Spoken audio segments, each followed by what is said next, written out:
this module, we will be focusing on an introduction to physical activity, and also we'll be learning on how to avoid the sedentary behavior. At the end of this session, you should be able to define the physical activity, explain suitable exercises to keep you healthy, explain the sedentary behavior, to define physical fitness, to explain benefits of physical activity, and to provide advices on overcoming sedentary behavior and to be physically active. Let's look at the activity 1. What is physical activity? Now, please concentrate on this slide. Choose the photographs representing physical activities in this slide and note it down.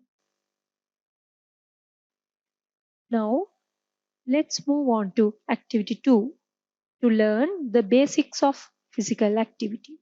Physical activity is defined as any bodily movement produced by the skeletal muscles that requires energy expenditure, including activities undertaken while traveling, work-related activities, carrying out household chores, playing, and engaging in recreational pursuits. The term physical activity shouldn't be confused with exercises, which is only a subcategory of physical activity. Exercise is defined as a planned, structured, repetitive bodily movement which aims to improve or maintain one or more components of physical fitness. Now, you can reflect on your earlier answers. As you understand the meaning of physical activity now, choose pictures that show physical activity and also what pictures show exercises. Activity 3 will be reflecting on this slide. What do the photographs on this slide show us? This slide shows the different forms of sedentary behaviors. Let's learn about it in details in next few slides. Sedentary behavior refers to activities that do not increase the energy expenditure above the resting level. It has been defined as activities with low energy expenditure, that is, equal or less than 1.5 METs, while in a seated, recline, or lying posture for 4 or more hours at a stretch a day. Some of examples for sedentary behavior are reclining, watching television, video gaming, and also using the computer. Let's do another activity and reflect on how to overcome the sedentary behavior in day-to-day life. We can overcome the sedentary behavior at home by doing more household chores, engaging in home gardening, reducing screen time, including watching TV, using computers and phone use, playing more with kids, walking more. You can do that by parking your car at a distant location and walk to and from the supermarket.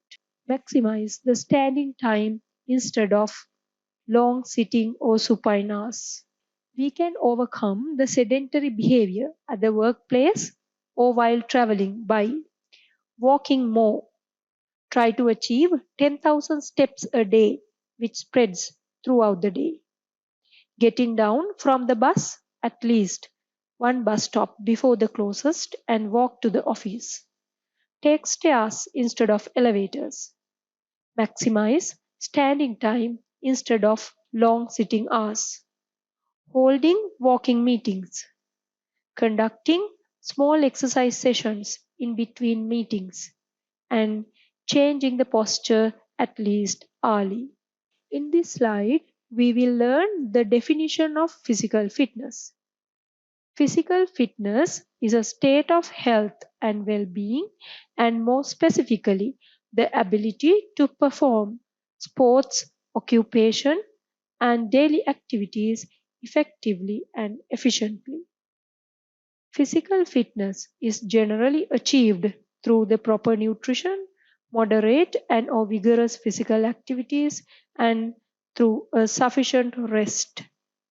It is mainly characterized by the ability to perform daily activities effectively and efficiently, and the ability to demonstrate behaviors which lowers the risk of developing diseases that are associated with physical inactivity.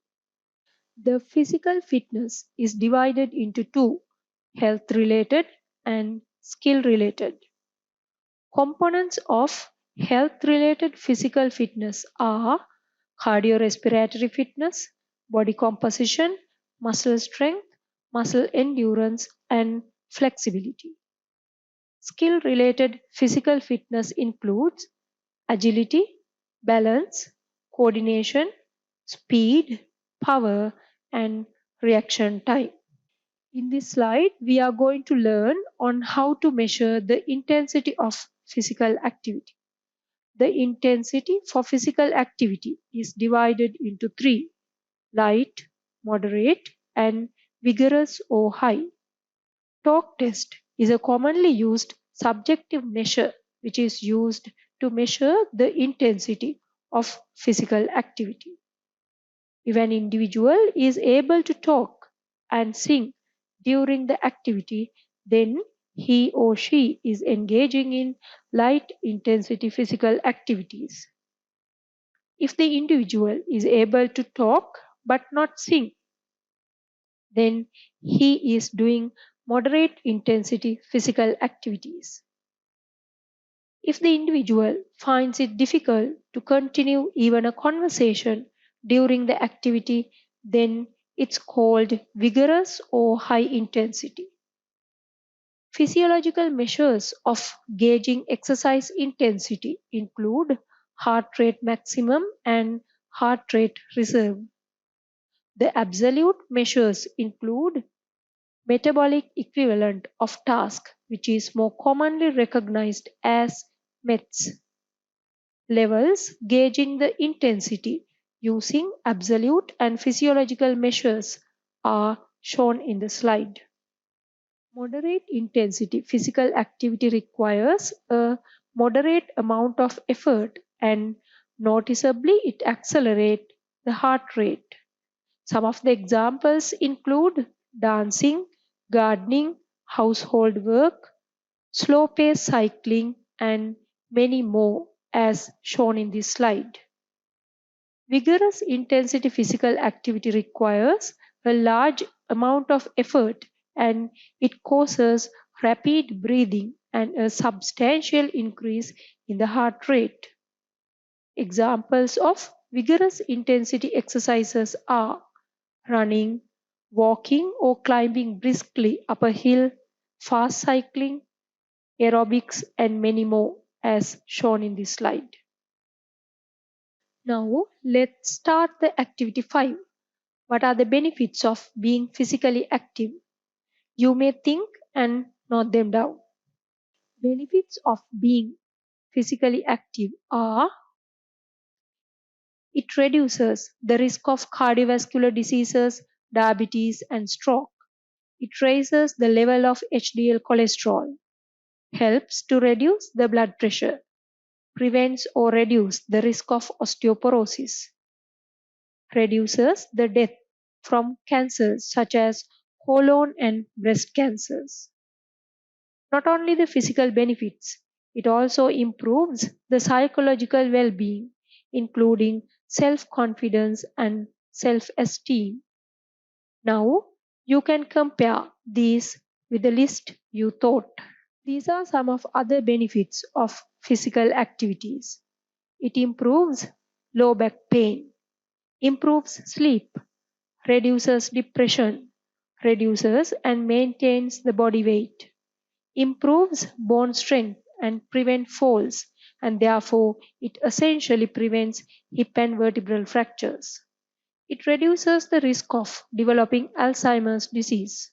It improves personality, minimizes the violent behavior and substance abuse. Now, You can compare these with your list.